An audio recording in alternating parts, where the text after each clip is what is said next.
je voudrais vous parler de ce que Dieu fait pour nous. Il nous garde pour l'héritage.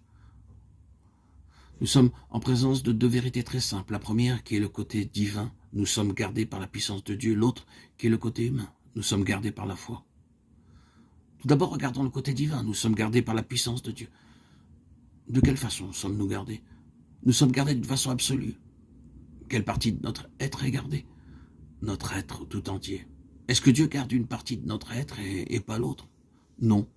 Certaines personnes ont l'idée que Dieu les garde d'une manière vague, que Dieu les garde simplement de façon à ce qu'ils aillent au ciel après leur mort. Mais il n'applique pas ces mots. Vous êtes gardés à leur être tout entier. Et cependant, c'est ce que Dieu veut faire. J'ai une montre. Supposez que j'ai emprunté cette montre à un ami et que celui-ci m'ait dit « Quand vous irez en Europe, je vous prêterai ma montre, mais je vous prie d'en prendre soin et de me la rapporter. » Supposez que j'ai abîmé la montre, que les aiguilles aient été écrasées, cassées, le cadran défoncé, le ressort et quelques-uns des rouages abîmés, et que je rapporte la montre dans cet état, et que je la donne à mon ami. Celui-ci me dirait « Mais je vous ai prêté cette montre à condition que vous la gardiez. Mais je l'ai gardée, la voilà.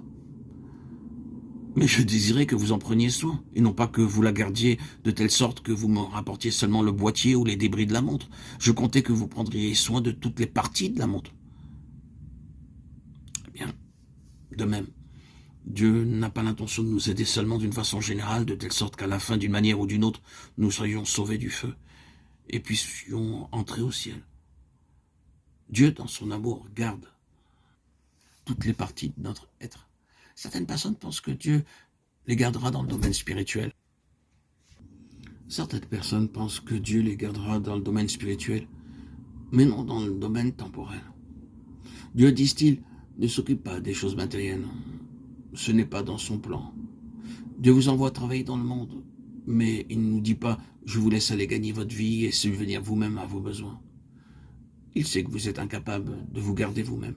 Mais Dieu dit « mon enfant, quel que soit le travail que tu as à faire, quelle que soit l'affaire dans laquelle tu es engagé, quelles que soient les dépenses que tu as à faire, je prends toutes ces choses sous ma garde. » Dieu ne s'occupe pas seulement des choses spirituelles, il s'occupe aussi des choses temporelles. La partie la plus importante de la vie de bien des chrétiens doit souvent être passée jusqu'à 8, 9 ou 10 heures par jour au milieu des occupations et des tentations des affaires.